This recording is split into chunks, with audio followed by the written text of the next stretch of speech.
Jay here. This is Scotty and Motty, and it's time for another top 5 because we love a top 5, don't we? We do, and this is the biggest one so far, I think. That's a bold statement, my friend. We have done some big uns, but this is the one that you think is just I mean, the people that have seen the thumbnail will know what it's about, but I think The Wire is the greatest TV show of all time, and I say that despite my love of The Sopranos. See, me and you agree on a lot of things. But it's one thing we're slightly different on because, and it is only slight.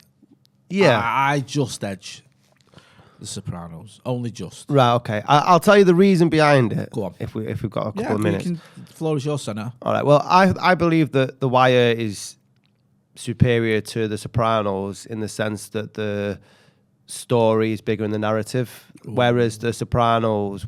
And then I'm always cautious because I don't want to sort of downplay the importance of The Sopranos to me and the significance of it as a TV series.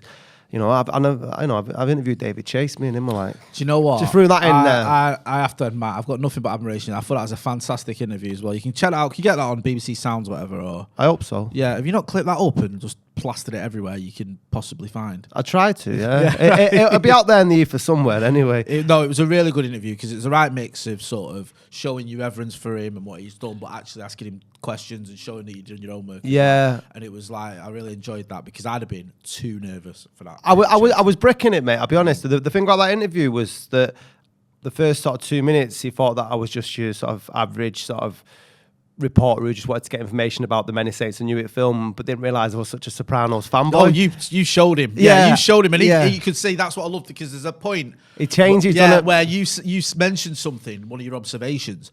And he sort of comes like, he sort of perks up. You can hear it in his voice. Go, oh, yeah, you know, yeah. He was in bed, you know. Was it? He was in bed, right? Because you can feel it at like about a minute in or whatever. Because you can see it when he started, it's just a pretty standard interview. Yeah. Maybe slightly, not standoffish, but just a bit sort of, as you'd expect from a writer who's probably asked loads of times, in it, and he's sort of, you know, doing this routine sort of thing like a press junket. But then when you're showing him that not only do you love what he's done, you're a fan who also gets it and gets where it's coming from. It is a really, really good interview. You have to dig that out, and we'll share that on socials for you because I loved listening to that. I was nervous for that, listening to it for you because I knew how much you loved the Sopranos. You were the first person that I messaged, and I thought this is like, you know, when I interviewed Fergie, for example. Yeah, I was panicking because I thought if I say the wrong thing or upset him or just get tongue twisted, and you're doing it in a radio setting. Was it live? Yeah, live on air, bro. Mate, I'm not joking. I got the email at the beginning on the Monday, so the interview went out on the Saturday night, and I thought someone was taking the piss. Said, we've heard that you're a big fan of The Sopranos. Would be interested in interviewing one of the cast members. So I went like, that's why I emailed back. Said, yeah, whatever. Yeah, I'd love to. Okay. David Simon's aware that David Chase, David Simon, The Wire. The Wire. David Chase would like to speak to you on your show on Saturday night, and I was like, this is definitely a fucking wind up here. This is pinch me. And then back and forth. Like she was asking me all questions about the show and stuff, and then it got to it, and then we had like a broadcaster, a producer who had never actually seen The Sopranos and wasn't really aware of the significance or the weight that was behind it. Turn up and I'm like, shaking. I've got this interview. I've not slept for 2 nights. That's biblical. It's absolutely seminal. We're speaking to one of the creators of arguably the greatest show of all time. I mean, that is phenomenal. That is, you know, kudos to you for you did it. That just shows the way that I absolutely revere The Sopranos, but I think the Wire trumps it slightly in that I think it's telling a wider story, whereas The Sopranos is very much sort of tells an amazing story, but it's very much sort of set within a smaller cast. I think it's more ambitious in its scope, The Wire, and I think it manages to pull it off. I hear that. My only sort of the reason I would go with mine's much more basic than yours. I agree with what you said. My sort of preference slightly for The Sopranos, and this is a proper basic argument, forgive me, but I just think season to season, episode to episode, there's more better episodes of Sopranos, in my opinion. I'm fully on board for the entire duration of all The Sopranos. Yeah. And I feel like with the Wire, there's times when it just slightly, and I mean, we're talking going from a 9 to an 8, a slight little lull in the sort of I think quality. that's... I don't know if it's down to the quality. Maybe not. Maybe the quality is just because you're covering so many, it has to be that. Not everything, and also I think from the high of season 1, and for me season 3 is probably out of the two, Sopranos and The Wire, the greatest season of either of those is season 3 of The Wire. When they return to the project, I think that is just the best season in the history of television. I don't think that's ever been matched. But I think season 2 and to a lesser degree season 5 of The Wire, sorry, it's just it's a little bit where it's like, yeah, okay, I get it and I'm enjoying it. Yeah. I'm just not quite as enthralled in certain aspects of this as I was. You know, the dock workers, it loses me a little bit in terms of like I'm not as attached as I am to the job. He lost quite a lot of the faith from the actors when he turned to the docks after the first season. Yeah, there was people like we're going to talk about him in a minute, but Omar, what's his name? Michael K. Williams. Michael K. Williams actually phoned David Simon up and was pissed off because he felt like he was getting sacked off and said, well, you've just created all these characters. We're getting a little bit of traction with him and now you're going somewhere else. And his line was, I watched an interview with him today, he said, we've got this white man telling these black people's stories and now he's going to move away from it after he's made a little bit of success. And that's what he thought. And he got quite confrontational with David Simon over it. And there was a few of them that felt that way, like they've been used in a way. And then a few people said to the actors, we just got to trust David Simon and what he's doing, because they weren't aware of the ambition. They thought it was going to be just a hood story in so many ways, which it would have worked. Do you know what I mean? But his ambition was to tell the story of this city, not just tell the story of the projects. Yeah. And the importance behind that is that if you tell the whole city story, it shows where the problems that arise in the projects actually stem from. And I just find that really fascinating. And I know what you're talking about regarding the pace is sometimes a little bit slower in The Wire. But that's because it's more bookish, and you know what I mean. I struggle with the argument that I'm making that the Sopranos is better. I think it's probably not a fair argument. I think I'd argue I enjoyed The Sopranos slightly more would be a fairer one for me. Yeah, I don't think I can sit here and say The Sopranos is a better series or a better show than The Wire, because I'm thinking about it and I'm thinking that's not really the right argument to make, because I don't think it is. Do you know what I mean? Yeah. I think if you look at the scope you spoke about, the cast, the Sopranos cast is fantastic. You've got a great ensemble. You can't find I couldn't find a flaw in the Sopranos, but I can find a flaw in The Wire. Yeah. It's that it went on too long. It shouldn't have had season 5. Yeah, well that's it. I mean, for me, that's my point. Is like, you know, you could argue The Wire is the greatest, and there's a fair argument there. The reason I put the Sopranos above it is more about my own enjoyment of it. I think there's something there. With you don't Sopranos. have to work at the Sopranos as much as you do at The Wire. I know, and I mean, Gandolfini as well for me. Yeah, he carries that. The greatest television actor of all time, and I'm not even anyone who says anything else is just wrong. And just a fantastic actor. His story arc in The Sopranos is great, and you see him and everything about him. You just proper buy into it, don't you? And yeah. And it's, you know, man, we're talking about Michael K. Williams, talking about James Gandolfini, actors that both went relatively early, didn't relatively young. So much more to offer as well. I was watching The Drop the other day on I watched it. That's a great film. It's mint, isn't it? He's great in that as well. Him and Tom Hardy. Tom Hardy got a bit of stick for his accent, but I love them two together. I love the dog in that film. Yes. I love the Psycho as well, the guy that's a local Psycho. Yeah. He's good, isn't he? Do you know what I mean? It's a really good film now. If you've not seen The Drop, go and check it out. But let's get to The Wire top 5 characters. We'll let you start, my friend. This is in no particular order. We just do a top 5. Well, this is in particular order. Oh, is it? Are you doing it in... No, I'm not. I mean, I'm just going to go from the jump. This is my favourite character. Oh, right, okay. In The Wire. And I think sometimes when we watch things on TV, we try to find ourselves in certain characters, and sometimes that can be the attraction to it. I don't know, maybe you've seen some things in Tony Soprano with yourself, or what you'd like to be like sometimes that you're lacking. I'm always looking for ducks in my pool, so yes. But I have never seen anyone on camera that sort of reminded me of me as much as McNulty. Really? Which is probably a terrible indictment to give on myself. But honestly, he's such a drunken fuck up, but at the same time, pretty smart about stuff and obsessed with work. You've both got a likability to you. You've got curly hair as well. You've got curly hair. You've got dark hair.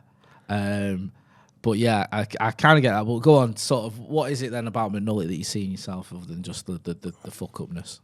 It was pretty much just the fuck upness. But his ability to still do his job regardless of the weight that he's carrying behind him. That's good. That I quite like that. He's a massively flawed character and becomes that obsessed with his job that regardless of everything that's going on regarding the drinking, the problems at home or whatever, he still manages to sort of operate, which is a miracle in itself. And what I quite liked about the McNulty character is that it could have been so easy to be usual tropes that you see in TV detective series. A drunken detective. Yeah. His personal life's chaos. Dominic West plays it so well. The casting in The Wire is off the hook, Yeah. isn't it? You get Dominic West. I thought he was American for years. I saw him in a play. The number of English actors actually in The Wire. Yeah. I only found out afterwards. Yeah, Idris Elba. Everyone takes it for granted Lester now. Freamon, who played Lester, Yeah. he's English. It's mad because I went to see, took my grand, God rest her, to a play. I think it's Life is a Dream, and it was Dominic West. It's like his English accent. This was years ago. What's going on here? It's McNulty. And then I read up on it. He's like from Eton or something, wasn't he? Yeah. Like quite posh. And in The Wire, when he's playing that posh, he does that accent. That's actually his accent. Which is mad, isn't it? No, I think McNulty is one of the greatest characters of all time. Dominic West, really good actor, and he just sort of plays it effortlessly. Yeah, and so funny as well in the relationship between him and Bunk. When it just reminded me, and not saying you're anything like Bunk, but you know the bars, you know the times we've sat in bars and just sort of mulled over our life problems over Jameson's or whatever. And then there's so many great storylines with the two of them sort of trying to overcome certain obstacles that they've gone through in life. That bit where he tries to crash his car when he's pissed is fucking hilarious. Absolutely. But I mean, and then on the flip side of it, you see the bit where they're seen, I think it's like 8 minutes, and I think it breaks a record of they only say one word in the whole scene for 8 minutes. Oh, is this where they're looking for the bullet? For the bullet in the flat, and they only say fuck, don't they? And it's a variation on fuck. And they actually chopped about 2 minutes of fucks that were left on the cutting room floor. So good. He's so good. He's good as well. But that was improvised though, you know? Was it? I didn't know that. So David Simon had basically told them, you can go in there to solve a crime, but you only have to say one word. So they were never given any sort of direction in terms of how they were supposed to say it. It's great, isn't it? Because you see him going through it all. Yeah, because then Bunk apparently just started trying to take the piss of it. He goes, fuck. Yeah. But yeah, the whole scene was just completely, you're only allowed to say one word. Fuck. Yeah, but I mean, I think it got a little bit daft, the Dominic West character, McNulty, in the last season when he sort of reached a new low when he became a serial killer. Or not. This is the thing. That and I'm not too sure. And I don't know. Do you know what though? The comedy element when Carcetti realizes, or is trying to work out, he's told what's gone on. Yeah, and he's trying to work out. And I love one of my favorite scenes of all time in The Wire is when McNulty tells Scott Templeton what he's done. And he's like, Scott Templeton is obviously this journalist. He's made his name off it. And he goes yeah. It's like, he just tells him, like, he's that guy in the picture's my uncle. We sent him to Vegas with a roll of quarters and all this. And he's like, I know I did it. I don't know what the fuck if I know why you did it. I'm a joke, a big fucking joke. So are you.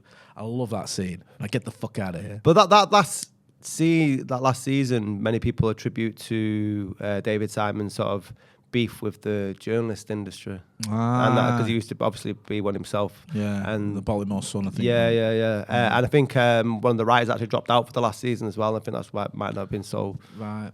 I think season 5 does get a little bit of criticism, doesn't it? Yeah. People a bit like the whole serial killer arc and some of the journalist stuff that goes on, and it is very derogatory to us. Yeah. The job of journalism when you've got this guy basically just making stuff up to get a Pulitzer, to get the highest accolade you can get as a journalist. I get that, and it's not my favourite season 5 by any stretch, but listen, they're all amazing, aren't they? Their own way, and McNulty's in all of them, and he's very good in all of them as well, and his character, and like you say, regardless of how much of a fuck up he is, he's trying, even though he goes the wrong way about it, to do the right thing. And he is trying to bring down these people. And you get that. And I get it. It's when when Bodie gets shot, because that gets him back in the... He carries the weight, though. Do you know what I Yeah. mean? When we can't get certain things, he's tried every endeavour and because of his own flaws that he can't do. But when he's put in that position of being a detective, that's where he really operates. He doesn't know how to operate outside. I love when Rawls says to him, when it comes out about the serial killer, he goes, "You're not killing him yourself, are you, McNulty? At least tell me that." Oh, the relationship with him and Rawls and stuff like that. Oh, my... They're gonna fuck me, Bunk. Anyway. Yeah, McNulty, one of the iconic characters. You can't argue with that. I'm glad you put him in. Thoroughly deserved. He was your favourite. I'm not going to go to my favourite now. He's obvious. Oh, the suspense. Yeah, we'll come to that a little bit later on. We'll go forward a little bit. And what I'm going to pick, and he almost slips under the radar a little bit, but I like a lot about him, and that's Chris. Yeah, it's Chris Partlow, isn't it? The right hand man of Marlo, and he's such a sort of complicated character in a way, because you've got this guy who's an enforcer. He's a ruthless killer. He's killed, during the course of the series he's in. I mean, he only comes in it in series 3, and by the end of it, you've seen him kill about 20 people. Him and Snoop, in it, his sidekick. But he's very methodical. He teaches Michael, how you kill people, get there early. You do that. He's ruthless as well. He's just got no qualms about anything. But then there's another side to him. You can tell from what's gone on that he's been a victim of abuse. That's why he beats the. You see that in his face, don't you? You see that, yeah. So when that guy says, "Oh, you know what it's like, you got to bust nut," and he just beats him to death. Yeah. There's that part to him. He's got a family as well. You see that time when he goes to visit his family. And there's almost something, he's such a contradiction, because he is heartless or ruthless, cold-blooded killer, but there is a bit of, I don't know what the right, so there is a heart there, because he cares about Michael, you can tell he does. Yeah. And, he's obviously been through something there as well, which makes you feel sorry for him. And I just like the fact that, he's so good at what he does as well.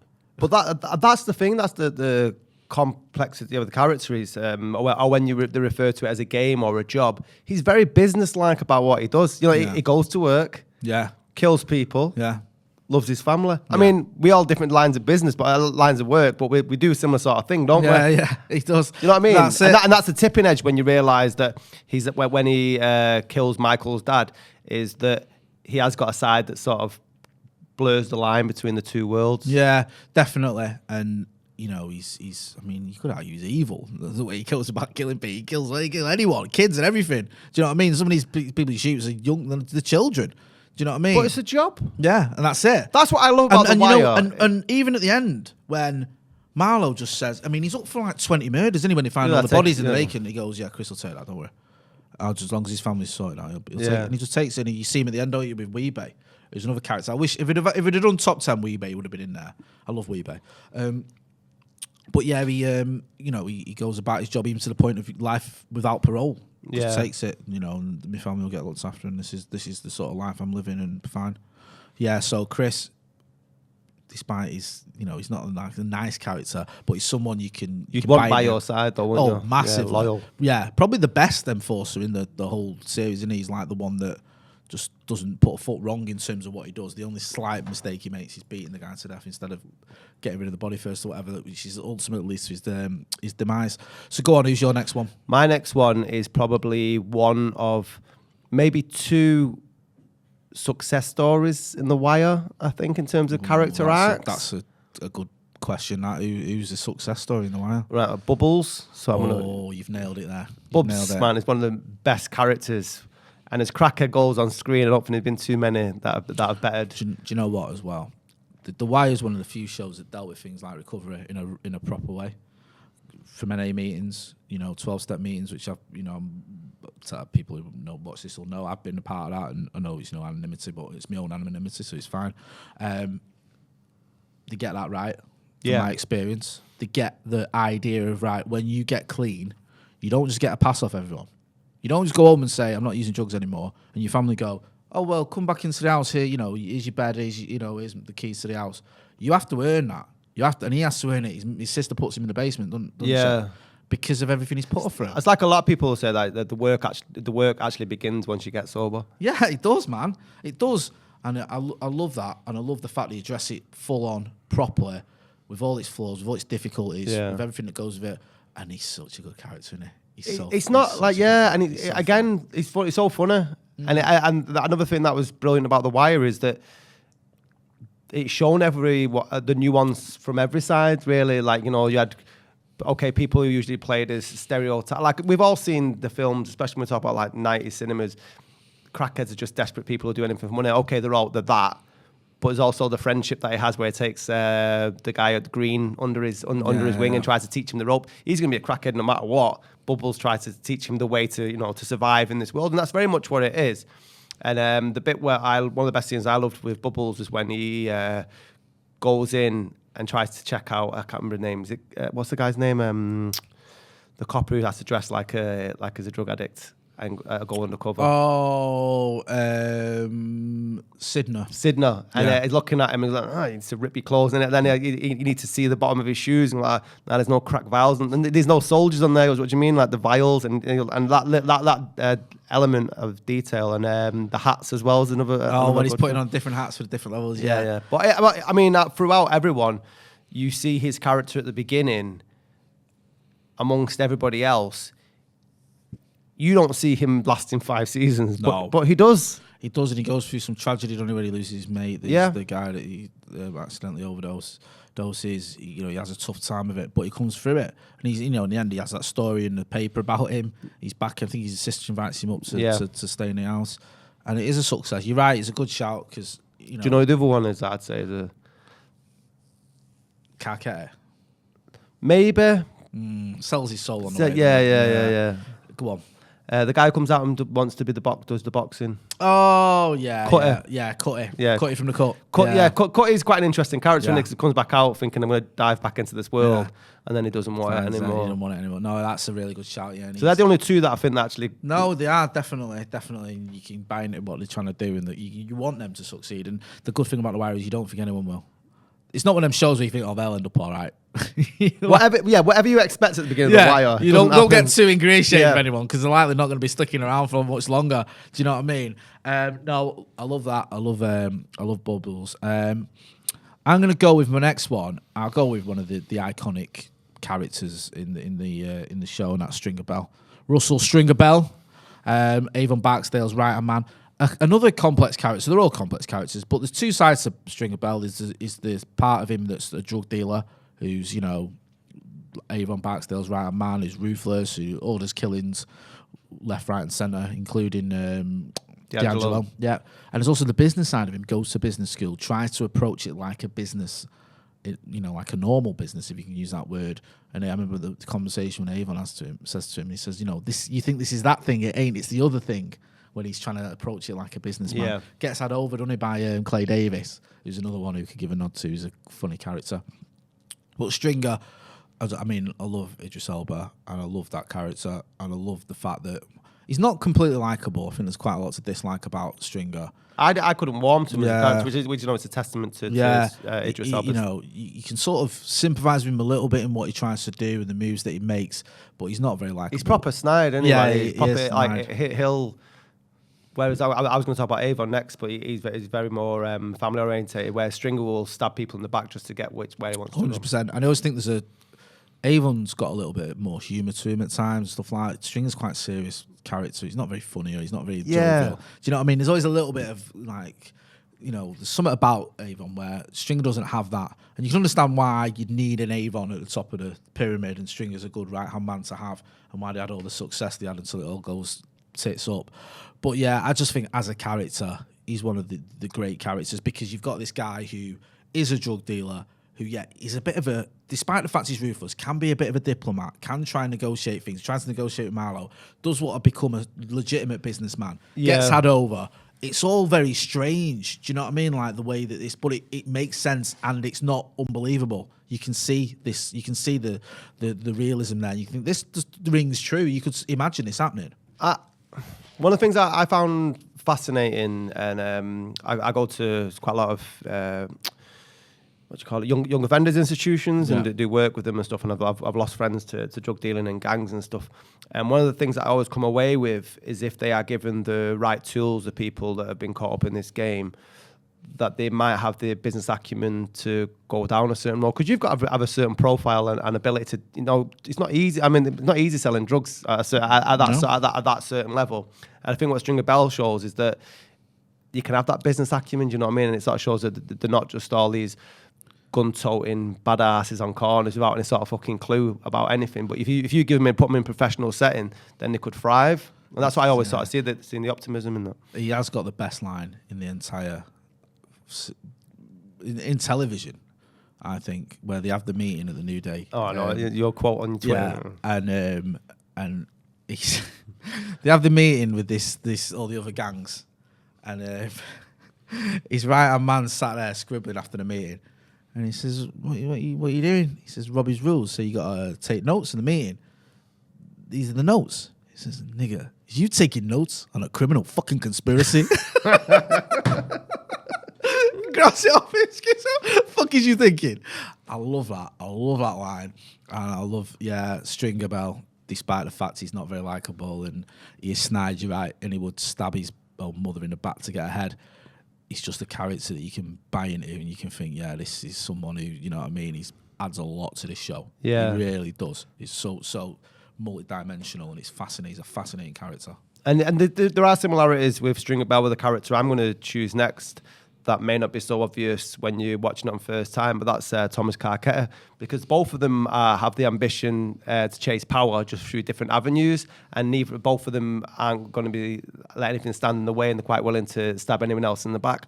And I found it quite interesting, the Carcetti character, whereas you see him quite green behind the eyes and he's optimistic, I'm going to change the world and all that, and it's just when you start getting that whiff, a little power comes along, it's like, I'm not cheating on her. And then they start shagging everything and like that. I'm ready to bend the rules and stuff. And like his journey's gone on towards the White House, isn't it? After that, he's going senator after he gets to council. But I just love the beauty of The Wire was sort of showing how politics and decisions that were made at council level affected people on the streets and stuff. And again, he's Irish, isn't he? Is it Aidan Gillen? Yeah. Queer as Folk was the first thing I saw him in. I saw him in, is it Hunger? I think I saw him in. You know, the one about the Bobby Sands and the Stephen Queen film. A fantastic actor. Again, another one. Just they're all, I mean, you can say it about all of them, but he nails it. Yeah, I know you're right. Again, another real character arc. Seeing the idealism and all the rest of it, and that's just going until the end. He'll just do anything. Yeah, you got to do this to get, to win the votes, to become mayor, to become governor or whatever. Just keep going, and he will do. He's got no scruples by the end of it, really, has it? Other than just keep winning. No, and you see that with everything across the politics, or you look at the dockyard where people are willing to just bend the rules because they want to be in charge of the dockyard. You do it in the police station, and it's the same narrative but shown in a different thing. And that's what I love. I'll keep repeating about. I love about The Wire is that regardless of your class or your job or anything, everyone's doing the same sort of shit, but just in a different profession. And I just love it. No, I love Carcetti, and I love that side to it, the politics side to it. And I'm glad you picked that one out as well. So yeah, good stuff. The next one, you mentioned him earlier. May as well talk about him. If you're McNulty, then I'm this guy. Bunk Moreland. I mean, I'd argue probably one of the most likable people in this. Yeah. I think everyone's flawed and everyone's got even the goodies, if you can call them Bunk that. carries his flaws better than most. Yeah, he does. He's flawed, but he does carry him well, and he does have a little bit more scruples than some of his contemporaries. It's Wendell Pierce in it that plays him. Just a great actor. Some of the scenes with him and McNulty, when McNulty's saying to him like, Bunk, you know what I always love about you, when it came time to fuck me, you were gentle enough. Yeah. And which was your first time? It's so good. It's so good. And I love Bunk. He's almost like the conscience of the series a lot of the time, innit? Because even when like McNulty's going off the rails doing his thing, Bunk don't agree with it. He's always trying to solve the cases. Yeah. I'm going to work this. I'm a murder police. Yeah. And he does have, no matter what, he's always trying to solve these cases. And you can see, you always get the full weight of what these guys are going through when you're looking at it through Bunk's eyes. It's almost an impossible job to solve all these murders that just don't stop building up, to deal with witnesses that don't want to talk to you, deal with witnesses that change their mind when someone gives them some money or threatens them or kills them off, which is all the things he has to deal with. and yet he does it, and he just sort of does it as legitimately as possible, really. Yeah. Without bending too many rules, unlike McNulty, he'll just do whatever. McNulty just does the ultimate rule breaking in the end. Well, that's when it becomes more like a conflict, doesn't it? At the end, where he realises, and you think that might be out of everything that they've done, that might be the one thing that might actually ruin the relationship between the two of them. Because he doesn't agree with me. He does in the end take advantage of it, doesn't he? When he gets his blood tests back, and he's able to arrest Chris Partlow, isn't he? But yeah, I mean, you need someone like Bunk in a series like that because it can be very heavy sometimes. The Wire, you're dealing with people dying all the time, people that you get emotionally invested dying. You like these characters, some of these characters, or you buy them, then they die, and it's like it can be quite heavy. You need someone like Bunk who just offers that. I wouldn't say it's comedy relief, but that little bit of light relief at times. It's not slapstick, is it? No, it's light. It's light. It's not like overtly sort of cartoonish. No. It's cracking. It's just when you have scenes with him, they're always a little bit more uplifting or a little bit light-hearted, and he's someone again who you fully respect what he's trying to do. When you've got all these characters who are all up to no good in some one way or other, even the good guys, or even the Carcettis or the McNultys, whereas Bunk, he's literally just trying to solve as many cases as he can, and he's trying to do it without breaking any rules, and he is just just a likable character. You know, I was talking to someone today about Bunk, and obviously the backstory, because him and Omar went to school together, didn't they? Oh yeah, I remember the backstory. Yeah. I think Bunk's a few years older than Omar, and he said he remembers him walking around he was on a little cross. I wonder if the thinking behind Bunk's character was that he came from the same background as Omar, which you'd imagine he did because they went to the same school. Whether that's why he's more adamant than maybe some of his peers, as why to solve the cases and not wanting to bend the rules. It's really interesting, that scene that they have together, don't they, where the how far we done fell. And Bunk talks about that, going to those parties and trying to hang around with the rough boys, and how people told him to go home because they knew he didn't belong in that world. And he says he always respect that. He says, like, we had ourselves a community. Yeah. People used to look out for each other. Now we got these fucking bodies. And yeah, it's a good point, and I do wonder that, because Bunk gives a shit, doesn't it? And you can see it's his community that he's trying to protect. Whereas I think when you look at McNulty, it's a job that he loves, but it's not really his people that he's trying to protect. With McNulty, you get the sense that everything's ego. I'm solving this case because I'm better than the murderer. Yeah, that's it. You're not getting one over on me, and I'm adamant. Yeah, it very much is. He takes it personal, whereas I think Bunk does it as more sort of. Is Bunk in that scene with the photocopier? I think he is. Is there? Is when he scanned the fingers? Yeah.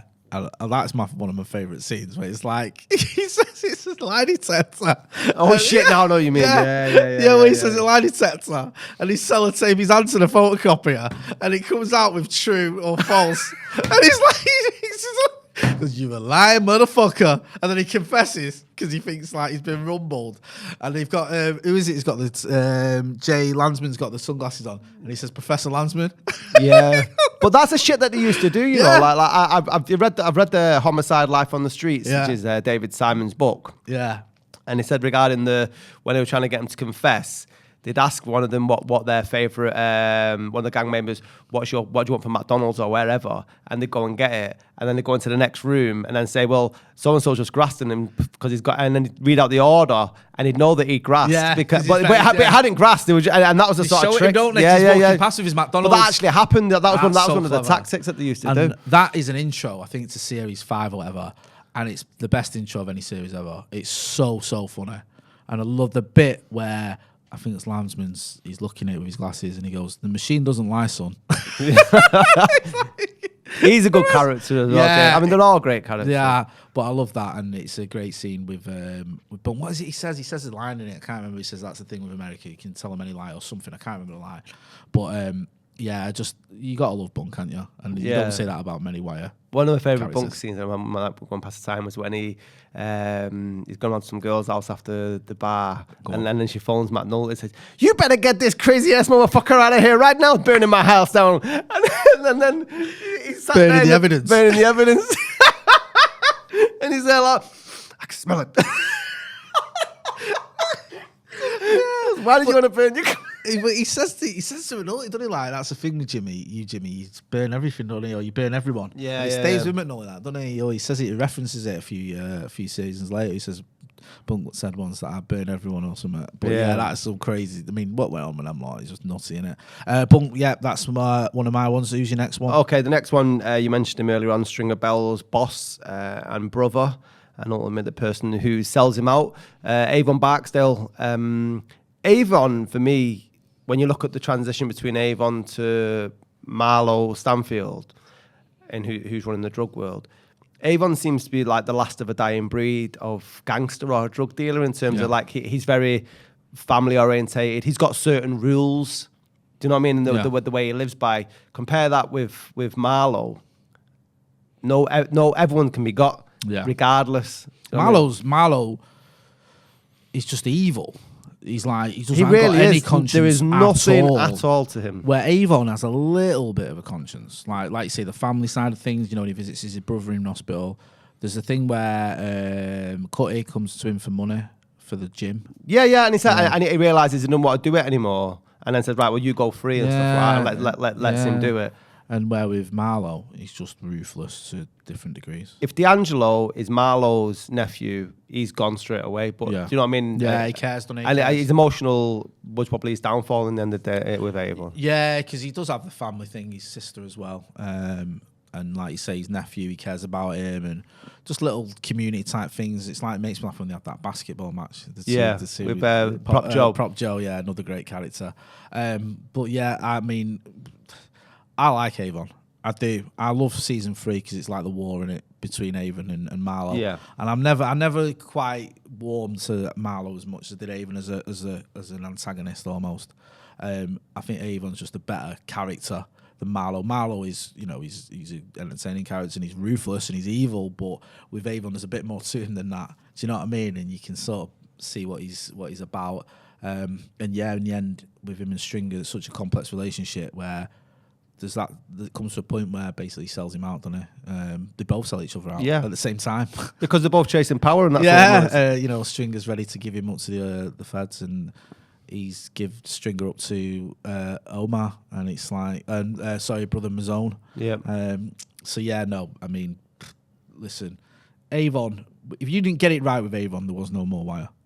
No, true. You had to nail that one. Because if you have a caricature drug dealer, kingpin, who's just what we've seen a million times before, the Wire doesn't work.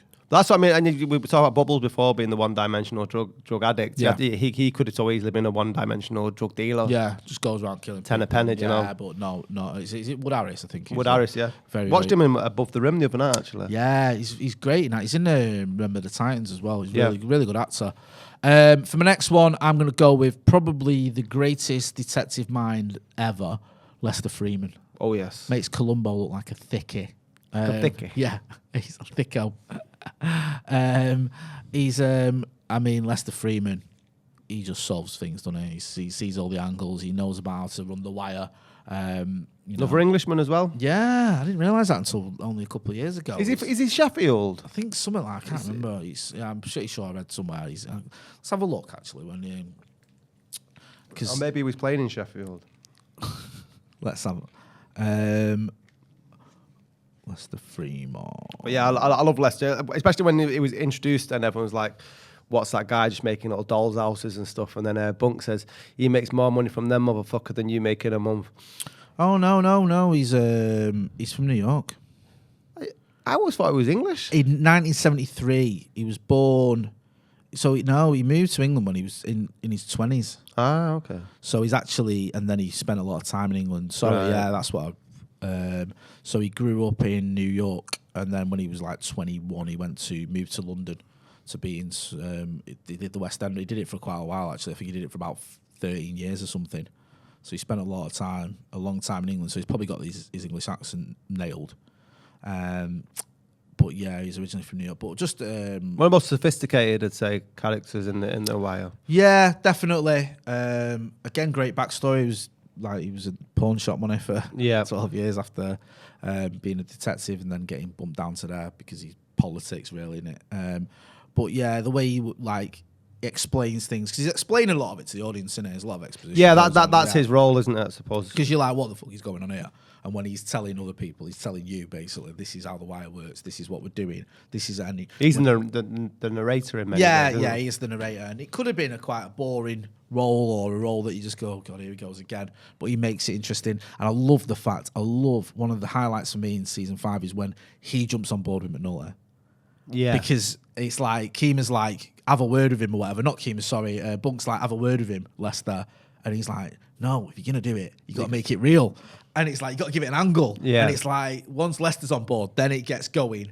And that's when it's like, it really begins to help him bring about Marlo's downfall. Lester Freamon, yeah, you just, whenever you look at him and the things he does and when he solves all these cases, this guy's just as close to a genius you can get. Even the bit at the beginning where they haven't got a picture of Avon and he goes and gets the boxing gym. Yeah, he's just a very clever man in it. And yeah, again, he has like different elements though. That when he pulls the stripper, yeah, and everyone's like, "Oh, together. What's going yeah, on here?" That's what I mean. Yes, is it? Yeah, Charlene is it? Yeah, with the glasses. Yeah, it's mad, but again, it's believable. It doesn't ring false, or it doesn't. No, ring good point. as if you just because she's got a pretty good heart. He's obviously, a really likable guy, and you think, okay, that kind of makes sense to me. Yeah, and I think Lester Freamon and Clark Peters, again, just a fantastic actor, doing great work with him. Yep, my last one, I'll go for, I was talking at the beginning about McNulty reminding me of me. The next character reminded me of a hell of a lot of people when I was growing up. Ziggy Sobotka. Oh. God, if you drank in any of the pubs in South Manchester, there was many a Ziggy Sobotka that were putting dicks in the drinks. Were they getting the willies out? And getting ducks pissed at the bar. And the thing is, what I love about the Dockyard season in The Wire, I grew up in a very Irish area in South Manchester, and a lot of the workers there, high vis on a Friday, just come in from doing a hard graft all week, and they literally just spend the weekend in the pub, and it's proper hard drinking, fucking boorish behaviour. What's the word I'm looking for? Boorish behaviour. Is it like not giving a fuck at all? Was that sort of one of the inspirations behind the video for Frank? Yeah, yeah, it was. Yeah, because he's in Hive, isn't he? Just worked and then gone into the pub. But yeah, that was. I mean, the whole song is about them sort of characters. Really, signing on a Tuesday. That's the hilarity about doing that. There was that many people wearing work gear, going into the dole office and signing on, walking out, picking a fucking shovel up, and then digging a hole. Yeah. And they do that every Tuesday. I remember when I started working, I used to know so many lads that used to go and sign on. It was unreal. But yeah, no, listen, I'm glad you picked him because he's not the most obvious character. He's only really in one season. I think he shows up at the end when they do the whole reel about what everyone's up to now. But season 2 gets a bad rap for me, but I really enjoyed it. And the Greek, I asked you the question before the show started, and I'll ask you out there. If you could see an origin story of any character from The Wire that wasn't Omar, who would it be? Because I'd like to see the Greek. There'd be some story there. Yeah, that's a good one because he rises to the very top, and as he says, I'm not even Greek. And he's got like influences in the CIA and all that. There'd be some story. That is a really good one. I don't know who I'd choose. I don't know. Maybe Clay Davis. Yeah, how's he got to the top? Do you know what I mean? There's some dodgy dealings going on. That'd be fascinating. But no, listen, I'm glad you picked Ziggy. Very good character. You see, I can see a little bit myself in Ziggy. You know, that sort of thing when I was going through things and you're just a bit of a screw up, but obviously not to the extremes that he was. And then when it all goes wrong for him, it goes drastically wrong, doesn't it? It couldn't go any worse. It couldn't, yeah, you're right, it couldn't. And the bit where I love with Ziggy, where he got the big pimp jacket on and then Method Man cheese starts leveling. What the fuck's that? You paid up 700 quid for that, I don't want it. He is a bad fuck up, isn't he? Yeah. Oh my God. Honestly, I know so many Ziggers. Yeah, he's fucked up the back. Jesus, yeah. Yeah, I might have been one myself at the time. No, good one. Last one. The last one, and I think if you don't know by now, well, you know, don't you? You know I'm going to choose. Bonnie Coleman. Yeah. Yeah. You got it. Good character still. No, it's got to be Omar Little. Probably, I think Obama said it, didn't he? He said it's his favourite character in any show. And he's my favourite character, certainly in The Wire anyway, and brilliantly played by the late Michael K. Williams. Just a fantastic actor. I mean, you chatting with him when he passed away. Yep. Both was absolutely good. I think I messaged you and you like, yeah, I've just heard and We're both going back and forth, just tragic. Because he had so much more to give, but his legacy will live on forever in one of the all-time great performances as one of the greatest characters television's ever seen. Yeah, definitely. Can you imagine pitching this one to an executive? Got this character, right? He robs drug dealers. Right? That's how he does it. But he's got a code that he sticks to. And he's openly gay as well. And I want to make him one of the main characters in my show. Like, no, that's not happening. And this is 2002. This is 2002, right? So the world was a more homophobic place back then. And it's like, you've got a hard sell anyway with this show. Yeah. Without saying this. But Omar just works brilliantly. And when you think about it, you think, okay, he's going around robbing drug dealers, he kills people left, right, and centre. But you absolutely root for this guy. I rooted for this guy like I've never rooted for anyone, honestly. And I was plot spoiler, but I'm sure you'll know, I was gutted when he died. Like gutted and shocked. Shocked, yeah. And the way he died as well. And that's the beauty of The Wire.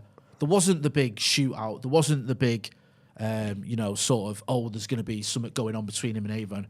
It's, what's the kid's name? The little kid in it anyway. Yeah. But I love the bit where he jumps out the window, some Spider-Man shit right there, and he goes after them, and he's a one-man war, isn't he? He just takes the war to everyone, whether it's Avon, whether it's Marlo, whether it's Stringer. He just is. But there's so many amazing scenes with Omar. I love the one where he goes to the shop and he can't put his gun in his undies. He's wearing his dressing gown. And he leans against the wall and he's leant against the safe house, so they shit themselves and throw the drugs out the window. Omar coming. Like, just a force of nature. Brilliantly played, brilliantly written. And I don't think we'll ever see a character like him again. And we've certainly never seen one before. No, I can't imagine what he'd go in, who'd write it or anything like that. What series? Because everything would be parody at this point. It'd be just people you couldn't do it again, I don't think. No, you couldn't. And he's just... But phenomenally played, and actually was only ever written him for... His first contract was only for 6 episodes, so he wasn't originally part of the long-term plans for the series. I mean, he seemed forced that issue, didn't he? Yeah, you know as soon as it came on. Like, hang on a minute, this is the new star of this show. Yeah. Just a brilliant actor, a brilliant character, in a brilliant show, the best of all time, you would say? Until we're doing the top 5 Sopranos characters, and then they'll come back. Right. But yeah, I've been Scotty. I've been Motty, and this has been the top 5 Wire characters. Get involved in the chat and let us know whether you agree. Did we miss anyone out? Do you agree with our selections, or do you think someone else should have been in with a shout there? And I just want to say as well, not being sexist there, but there wasn't an abundance of female characters, wasn't to choose from. I felt like there was, there's the Amy Ryan. Kima. Yeah, there's Kima, there's the Amy Ryan character as well. But there was not... Snoop was one you mentioned, didn't you? But yeah, did we miss someone else? Do you think we should have been a bit more, I don't know, broad-minded in some of our selection, or have we literally just picked the 10 best characters? Because every character in The Wire has been, aren't they? That's the problem. They are indeed. And we've enjoyed everyone subscribing and letting us know what you want top 5 to cover. There were some interesting ones. Top 5 Tom Hanks movies, top 5 Scorsese films.